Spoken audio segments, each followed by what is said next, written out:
The boy was mocked and laughed at by the crowd, but he stayed strong. As soon as the match started, he stole the ball. Then he began dribbling past player after player. Without hesitation, he charged straight into the opponent's penalty area. Facing defenders, he jumped and kicked the ball toward the goal. He scored. People watching on TV cheered wildly.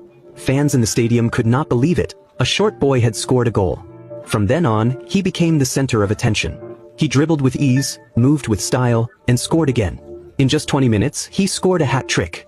He led the struggling Brazil team to defeat the powerful French team and reach the finals. But now they had to face mighty Sweden. No one believed Brazil had a chance. Even the coach had no plan to beat the Swedish war gods. Everyone felt hopeless. To lift their spirits, the boys suggested they all juggle the ball together to the lighthouse by the lake. It worked. Everyone got excited and motivated. They ran through the noisy kitchen and reached the hotel lobby. Everyone was shocked. When the coach saw it, he was moved. He told them there would be no more tactics. From now on, they should just play from the heart. The World Cup final began. Brazil faced the host team, Sweden. Every Brazilian sat in front of the TV, hoping their hero would create a miracle. But the start was rough. Because of his great performance in past matches, the boy was heavily targeted. Just 4 minutes in, Sweden scored the first goal. The Swedish fans celebrated wildly. They even began to party early, as if the match was already over. At that moment, the boy looked up at a quiet corner in the crowd.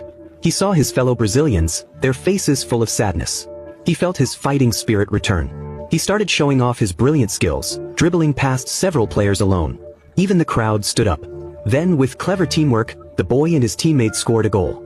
Brazilian fans began to cheer. With the boy leading, the Brazil team woke up. No one could stop them from scoring now. It felt like their home stadium. The crowd was in shock. Then came the third goal. Then the fourth. Tears filled the eyes of every Brazilian. Even the Europeans stood up and clapped. Finally, with a header from the boy, Brazil defeated the mighty Swedish team. The boy's era had begun. Do you know who he was?